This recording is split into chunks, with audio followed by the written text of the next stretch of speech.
Guys, if you're gonna show the FNCS finals, whatever it's called, in the big screen, on the screen,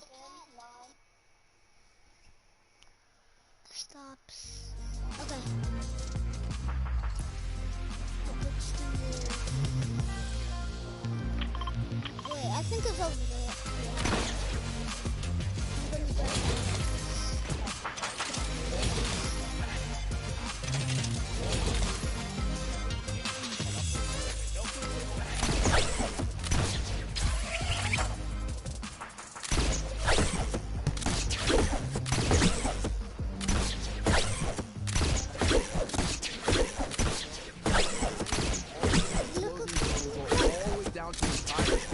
Purple, but Nakos gets a big knock on Yanis on the same layers there as they're going to make their full rotation. That is the power of having priority. You could kind of look back and they get X-Squeeze as well. So they're going to trade out when Nakos is going to go down, pick up the quick heal. That's a great benefit as well, being on the front side of the storm. You have the time to res, and they're going to barely get that res off. And now we're going to take a look at the chaos. You're going to have the low ground form up. You're going to have the mid ground form up. And of course, who is at height is always the question that everybody wants to know, because they're going to have the power position here to walk away with the victory royale. Savage goes down, gets fully confirmed in the feed. All the names are going to start lighting up here for the moment here, Sundown.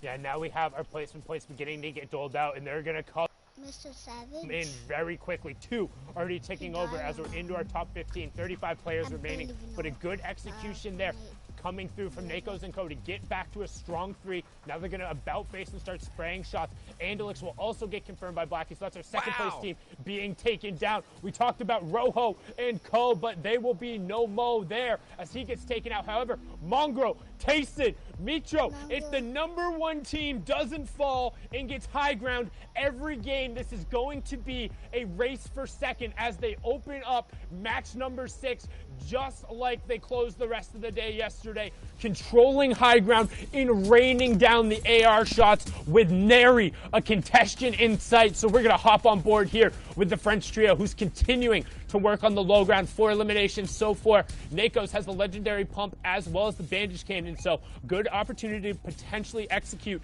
here in the late game and make some plays.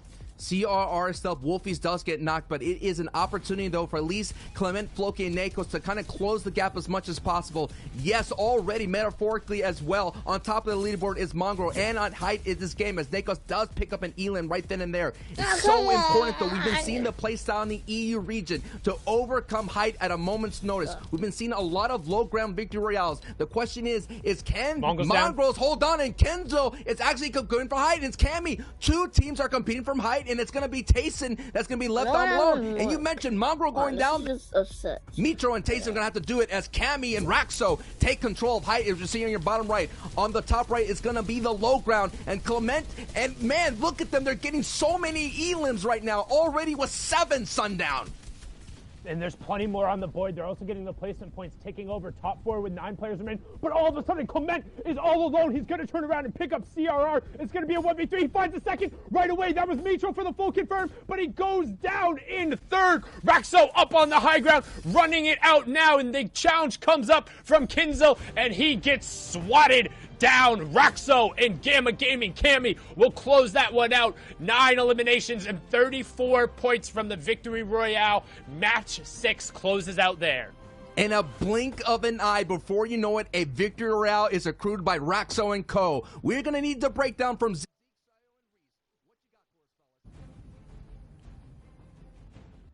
What we got, Sancho, is day 2. And we have even more day 2 teams. This is what we were talking about at the very beginning of this show. Cammy, Artur, I cannot believe they find themselves the Victory Royale. Just for clarity, they came in and ended day 1 in 14th place. And now they're going to start day number 2 with the Victory Royale and eliminations. I mean, this is exactly what we've been talking about.